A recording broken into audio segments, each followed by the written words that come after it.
اعوذ باللہ من الشیطان الرجیم بسم اللہ الرحمن الرحیم السلام علیکم ورحمۃ اللہ وبرکاتہ۔ موت کے بعد کیا ہوگا؟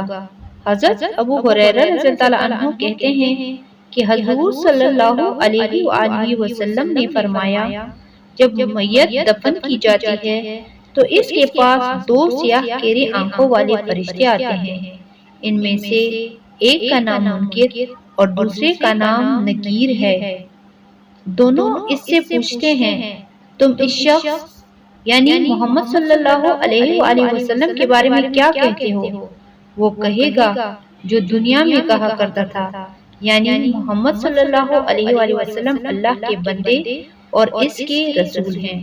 میں گواہی دیتا ہوں کہ اللہ کے سوا کوئی معبود نہیں اور محمد صلی اللہ علیہ وآلہ وسلم اللہ کے بندے اور اس کے رسول ہیں۔ پھر دونوں فرشتے کہتے ہیں کہ ہم سمجھتے تھے تم یہی جواب دو گے۔ پھر اس کی قبر 70 در 70 ہاتھ فراخ کر دی جاتی ہے اور اسے روشن کر دیا جاتا ہے۔ پھر اس بندے سے کہا جاتا ہے کہ سو جاؤ۔ وہ کہتا ہے کہ میں اپنے اہل و عیال میں جا کر اپنی مغفرت کی خبر دینا چاہتا ہوں۔ فرشتے جواب میں کہیں گے، یہ ممکن نہیں، بلکہ تم دلہن کی طرح پرسکون نیند سو جاؤ، جسے اس کے محبوب کے علاوہ کوئی نہیں جگاتا۔ چنانچہ وہ سو جاتا ہے یہاں تک کہ قیامت کے دن اللہ ہی اسے اٹھائے گا۔ سبحان اللہ۔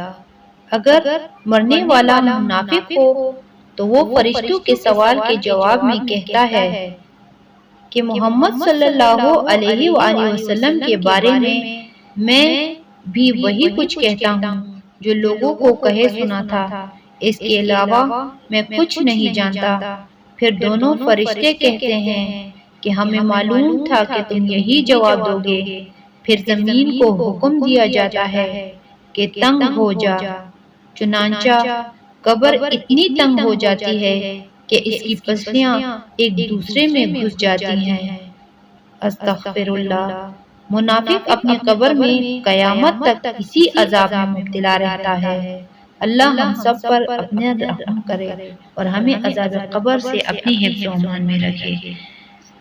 آمین ثم آمین۔ اسی طرح کی خوبصورت ویڈیوز دیکھنے کے لیے ہمارے چینل